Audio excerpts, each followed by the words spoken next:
General Staff of the Armed Forces of Ukraine confirmed new strikes on Russian military targets in the temporarily occupied territory of Ukraine. In Crimea, a radar station was hit. In Oleksandr Kherson region, a UAV control point was hit, as well as an ammunition depot in Makiyivka, Donetsk region. In addition, the General Staff clarified the results of the recent attack on the Feodosia oil terminal. There, 16 fuel tanks were damaged, which had survived the previous attack. A large-scale fire continues on the Enterprise's territory.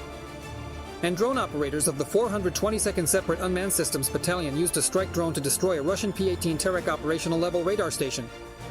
It provides target designation for aerial targets, as well as guiding fighter aircraft to enemy planes. And operators of Ukraine's Shark reconnaissance UAV from the 92nd Separate Assault Brigade showed how they correct HIMARS multiple launch rocket system strikes. Thanks to them, on one of the fronts, another Russian Army radar station, part of an S-400 anti-aircraft missile system, was hit. Oleksandr Syrskyi held a meeting with military units and subdivisions that are holding back the onslaught of Russian occupiers, particularly on the border of Dnipropetrovsk region. The commander-in-chief of the Armed Forces of Ukraine wrote about this on Facebook. He familiarized himself with reports from commanders on the ground and the latest changes in the operational situation. Together, they reviewed problematic issues and outlined ways to resolve them, Syrskyi reported. Our main efforts are focused on forming a stable, reliable defense, improving the quality of troop interaction, assisting commanders in organizing combat, and restoring the combat capability of military units. I gave the necessary instructions to provide brigades with everything they need, including reserves, additional ammunition. The Ukrainian Defense Forces took the lead over the past day. According to the General Staff of the Armed Forces of Ukraine, the total losses of the Russian Federation's army since the start of the full-scale aggression have exceeded 1,127,000 personnel. In addition, over the past day, 2 Russian tanks, 9 armored combat vehicles, 42 artillery systems, and 139 units of enemy automotive equipment were destroyed.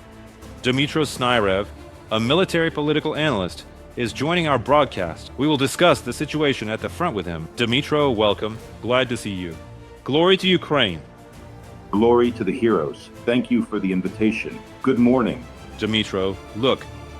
Well, we see that, essentially, the situation in certain areas remains extremely intense, like in the Pokrovsk direction. Tell us, if we're talking about the intensity of attacks from the enemy's army, then what are their strategic intentions by carrying out such operations? By making these kinds of offensive attempts, at least. So what are the current intentions of the Russian Federation's army right now?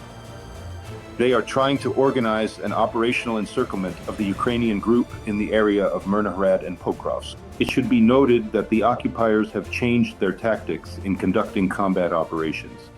For the first time in the past year, a large amount of armored vehicles and, accordingly, personnel were used in an attempt to break through Ukrainian defensive fortifications.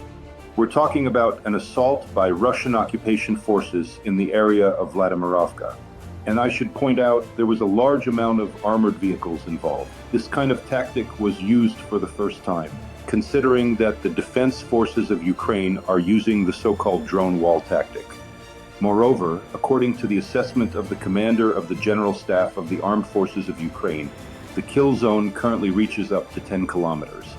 And accordingly, the occupiers are well aware that there is practically no success, not even at the tactical level, and no advance deeper into Ukrainian territory. A decision is being made to radically change the tactics of combat operations. We're talking about the so-called tactic better, known as "we won't spare the cost."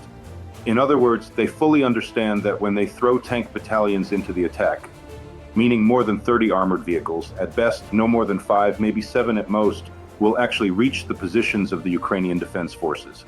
That is, they are deliberately accepting massive casualties among their personnel and, accordingly, the destruction of heavy armored vehicles, which the occupiers don't have that many of left.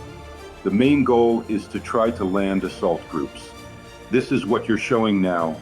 The aim is to gain a foothold and, accordingly, later use the so-called meat assault tactics. And let me point out, dear viewers, according to the Russian side's own assessment, the life expectancy of a so-called assault trooper is no more than 12 days. And this shows that the Russian army, let me emphasize this again, especially for Russian viewers, is basically using World War II-era tactics, burying Ukrainian positions under the bodies of their own soldiers. So it's no surprise, then, to see the statistics you've shown. Just in the past 24 hours, the occupiers have lost more than 1,100 personnel.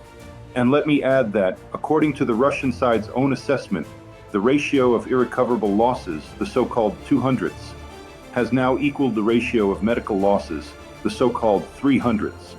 Although globally, the standard is 1 to 3, that is, for every 1 killed, there are usually 3 wounded. This is evidence of the dire situation in the Russian army, the challenges of evacuating directly from the front line, and accordingly, the state of their tactical medicine. But returning to this particular tactic. So, over the past week, they have been using so-called wave-like attacks on the positions of the Ukrainian Defense Forces with a large amount of armored vehicles with one goal: to take control of the locations held by the Ukrainian Defense Forces. Notice, it's no coincidence that the main strikes are happening precisely in the main locations. This is the Pokrovsk-Pavlorad highway, and accordingly, there are extremely heavy battles in the Rodinsk area. Here, the Ukrainian Defense Forces are actively using the so-called active defense tactic. That is, they are also successfully counterattacking.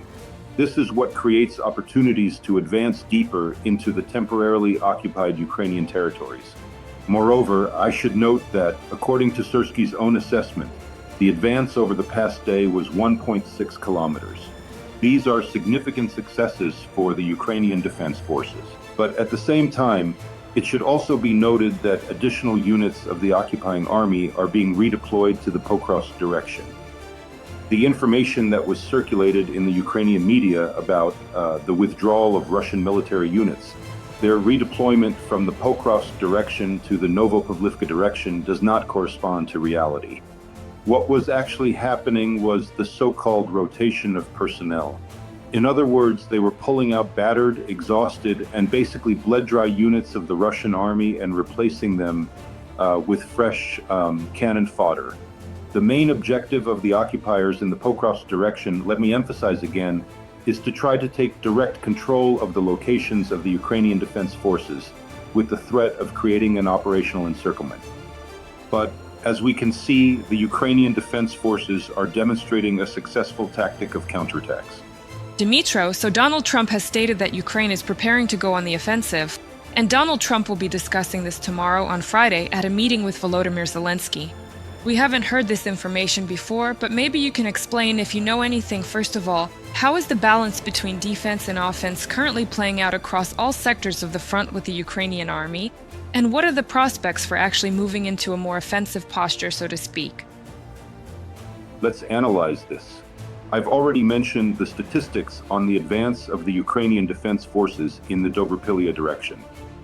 During the counteroffensive, 7 settlements were deoccupied, with an advanced depth of about 180 square kilometers. Just in the past day, the advance into the temporarily occupied territories was a single. With refreshing. Sorry. Dmitry, please continue. Yes, we're listening to you. The Zaporizhzhia direction, a successful counteroffensive by the defense forces of Ukraine. Syrskyi, Syrskyi have been deoccupied, and there is an advance in Stepov. In other words, the threat of further advance directly toward the regional center has effectively been eliminated. The depth of the advance by the Ukrainian armed forces is up to 4 kilometers. And I want to point out, these are extremely significant tactical successes, considering the current realities of warfare, where even 100 meters is considered a major tactical achievement. We're talking about the total use of FPV drones by both sides in the war.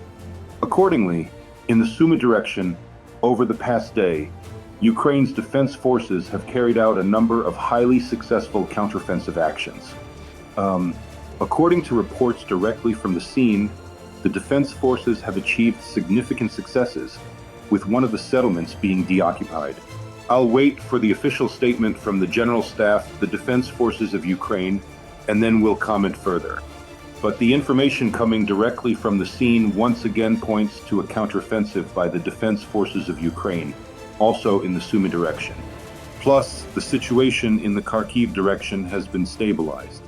And the most problematic direction is the Novopavlivka area. A similar situation, the Defense Forces of Ukraine have deoccupied 4 settlements in the Dnipropetrovsk region.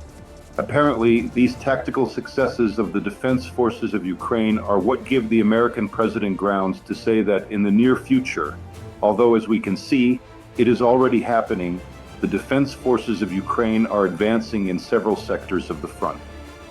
Subscribe to The Gaze and stay updated on the most important events, top news from Ukrainian all over the world, in-depth analysis, exclusive reports and interviews, all on hand in our channel. Join our community of viewers and stay tuned.